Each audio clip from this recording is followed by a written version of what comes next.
அனைவருக்கும் வணக்கம். என் பேர் டி. நித்திஷ்குமார்.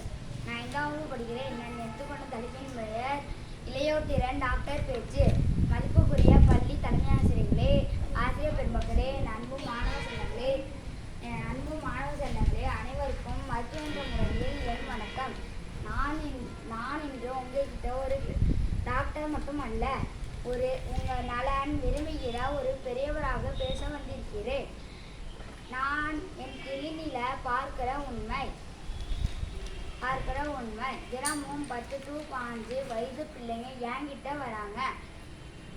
தலைவலி, வயிறு வலி, சோர்வு, கண்ணெரிச்சல். காரணம் என்ன தெரியுமா? பசிக்கு சரியா சாப்பிடலனா, தண்ணீர் குடிக்கலனா, ராத்திரி 12 மணி வரையும் மொபைல், காலை 6 மணியிலிருந்து டியூஷன். இளமையிலே உடம்பை கெடுத்துட்டு பின்னாடி வருத்தப்படுவீங்க. ஒரு டாக்டர் நான் உங்களுக்கு 3 விஷயம் மட்டும் சொல்லுவேன். இதை மட்டும் பண்ணுங்க, போதும். முதல்ல உணவு. ஒரு காலை டிஃபன் தவிர்க்காதீங்க. மதியம் சாதம், முட்டை, கீரை, காய்கறிகள் சாப்பிடுங்க. இரவு லேட்டான் ஜாக் ஃப்ரூட் எடுத்துக்கொள்ள வேண்டாம். வாரத்துக்கு 2 தடவையாவது பழம் சாப்பிடுங்க.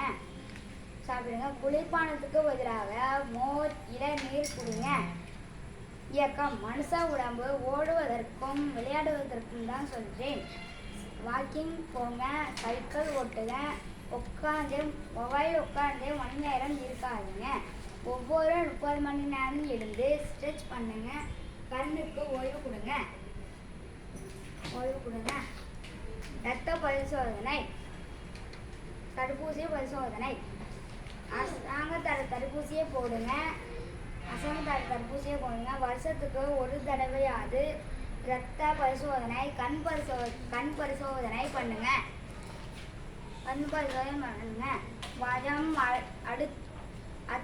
பயம் இருந்துச்சுன்னா மனசுக்குள்ளே போட்டு வைக்காமல் பெற்றோர்கிட்டயோ ஆசிரியர்கிட்டயோ பேசுங்க. மலைநாள டாக்டர் பார்ப்பதற்கு தப்பே இல்லை. டாக்டர், என்னோட கடைசி வேண்டுகோள்.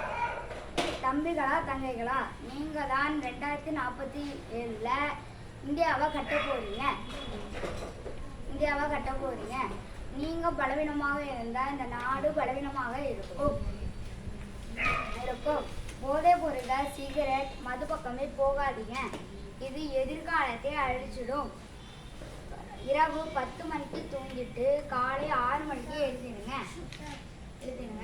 டாக்டர் முடிவா? ஞாபகம் வந்து தூங்குங்க, ஆரோக்கியமாக இருங்க, படிங்க, நாட்டுக்கு பெருமை சேருங்க. நன்றி, வணக்கம்.